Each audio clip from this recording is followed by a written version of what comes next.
right, today we are driving the 2021 Jeep Wrangler Rubicon SRT 392. I'm actually not positive if Jeep includes the SRT acronym in the name of this car, but do not be fooled. This vehicle has the same 392 cubic inch 6.4 liter Hemi V8 engine that you will find in other cars like the Challenger SRT 392. I think that's what it's called, and the Dodge Durango 392. It's one of my all-time favorite engines. There's hardly another vehicle out there that has the same kind of throaty growl and grumble. And when you keep this button, your adaptive exhaust, on, you really get a beautiful performance exhaust note out of it.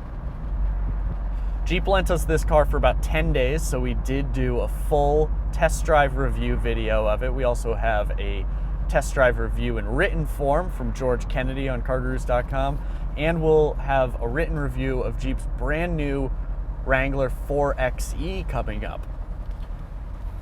So that's a pretty old 356 and a Cayman. We're gonna zip in here, we're gonna turn around so we can get a nice drive down the coast, and hopefully I don't blind you guys with the sun.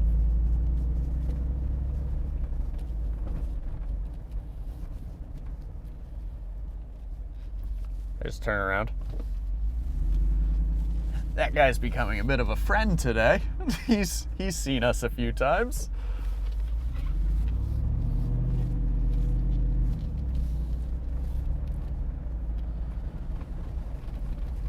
So it is nearly impossible to talk about the Wrangler 392 without making mention of the upcoming Ford Bronco. You see, in 2020, on the same day that Ford announced the return of the Bronco, Jeep came along and said, well, we've got the Wrangler Rubicon 392 concept on the way. And at the time, it was just a concept, but anybody who saw it and anybody who saw the competition coming knew it was just a matter of time before this car became a production model. And sure enough, here we are. It sits 2 inches higher off the ground than a regular Jeep Wrangler Sport, 1 inch higher than the slightly lifted Rubicon, giving it a total ground clearance of 10.3 cubic inches. Wait, excuse me, 10.3 cubic inches, 10.3 inches of ground clearance. I'm still focused on the 392 cubic inch engine. It is certainly the centerpiece of the car, and interestingly enough, although it makes it without a doubt the fastest Wrangler ever made at the Jeep factory. I'm sure there's some modifying company out there that's been throwing V8 engines into Wranglers since before I was born. This is the fastest one you can get from Jeep with a warranty, and it really does, it roars. Jeep says it'll do 0 to 60 miles per hour in about 4.5 seconds, which puts it right on par with the Ford Mustang, for one. Not too many Wrangler owners have ever been able to put Ford Mustang owners on notice of the drag strip, but this one will certainly do it.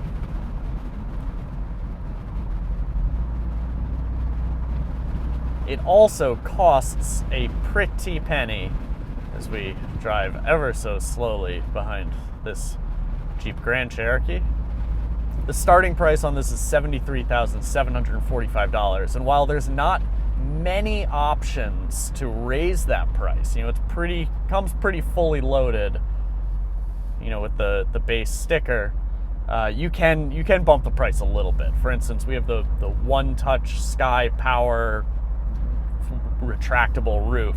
Can't remember the exact name of it, but this fully retractable cloth sunroof is a terrific option. It costs $2,000, but considering how much of a hassle it can be to take off the hardtop, being able to really open up everything at the touch of a button, and more importantly, close everything at the touch of the button should it start raining, is, I mean, in my opinion, it's well worth the cost. If I were to buy a Wrangler, this is an option that I would consider not optional, must have.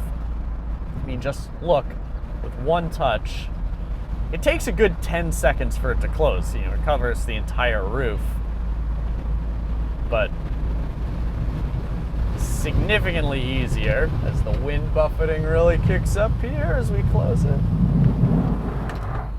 Significantly easier to manage than taking out the screwdriver and pulling off the hard top.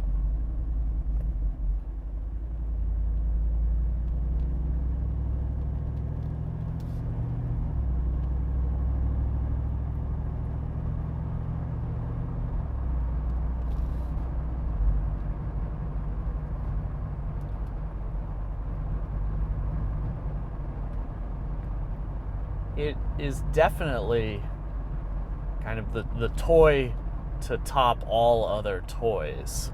You know, truly, if you're looking for a Wrangler because you want something that's super capable off-road, if you want to go further off the beaten path as physically possible, a Wrangler's probably the car to do it in.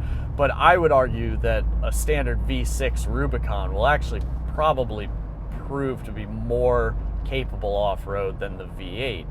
What the V8 does is it gives you that nearly supercar power on the road, just how it happens to do it in a body that is really top heavy and wobbles around on the highway and has big, you know, BF Goodrich KO2 all-terrain tires that will never ride super smoothly. But it gives you that noise, and that noise is absolutely intoxicating. It's the only way I suggest getting intoxicated while driving. Don't drink and drive.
It does not get good fuel economy, as I'm sure you would have expected. The EPA has it estimated, that's a pretty great looking old Defender. The EPA estimates it at 14 mpg in the city, actually 13 mpg in the city, 17 on the highway, 14 combined driving. And sure enough, over 410 miles, probably about half of that on the highway, maybe 20 miles off-road, the rest of it in kind of city streets or driving on small country roads like this one, we're seeing 14 and a half. Now, if we didn't have cars coming here, I would overtake, but safety first as always. Jeep's kind enough to lend you a car, we're kind enough not to wreck it.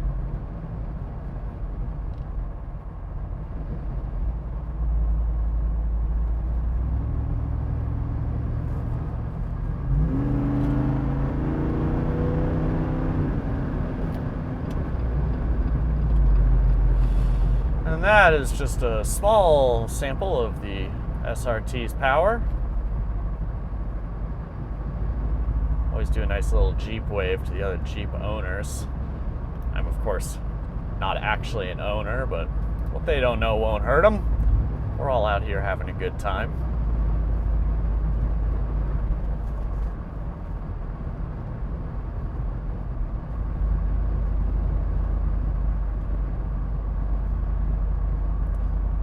Now, I talked a little bit about the price of this car. It is worth noting that although, $75,000 Wrangler is almost painfully expensive, it comes largely equipped. So a lot of the things that you would have to pay extra for, even on a Rubicon, are included on the 392. We've got a leather-wrapped steering wheel. For the first time ever, this is a Jeep Wrangler that has paddle shifters. So that's pretty fun. It also has heated steering wheel, heated seats. I mentioned the performance exhaust. I love that.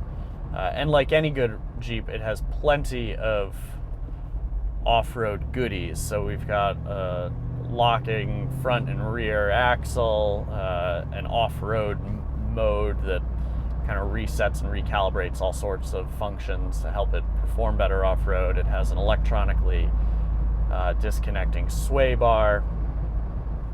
One of my favorite little features with the Wrangler that is true across all Wranglers, but non-Wrangler owners often don't realize this. They get in the car and they start looking for the window switches, how to roll down the windows, and because the doors come off, the window switches are here in the center. Of course, I always wonder, the doors come off, the window switch is in the center, but if the doors are off, why would you need to roll down the windows? Maybe somebody in the comments can answer that one for me. Does that have something to do with the maybe half doors? Do Jeep half doors have windows but no window switches? That's a good question. That doesn't sound right to me.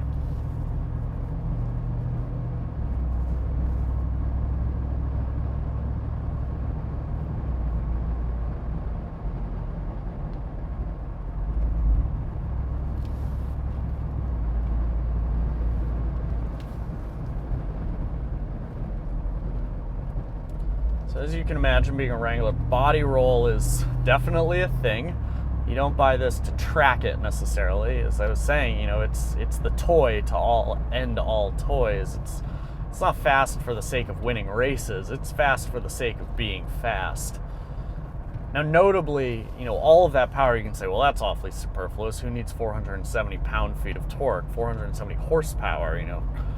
That's more than you're ever going to know what to do with when you're rock crawling. But Jeep has tuned this engine so that something like 75 or 80% of that torque is available at just over idle. So if you are rock crawling and you're engaged in 4 low and you really need to get some extra oomph to get over whatever obstacle is in front of you, you're going to have all of that power, all of that twist on tap from almost immediately. And that, I'm sure, can be helpful. You're climbing Hell's Gate or going through some other crazy stuff. We don't have anything quite that aggressive in New England. We'll say in New Hampshire we have these great Class 6 off-road trails. They're not really off-road technically. They're public roads, but they, by definition, haven't been maintained by the state for at least 5 years. Now, if you know a guy, or in my case, if you know a guy who knows a guy, you can get access to one of these Class 6 roads in the off-season. And so they're open to the public usually from June until snowfall, whenever they close in the late fall or winter. But we were able to get on one this past May in this car, and we had tried to take a Subaru Forester up it before, and we made it most of the way, but not without losing some years off of our life. In this Jeep, I swear we could have done the whole thing at 40 miles an hour. It climbed every water bar, every rock slide without breaking a sweat.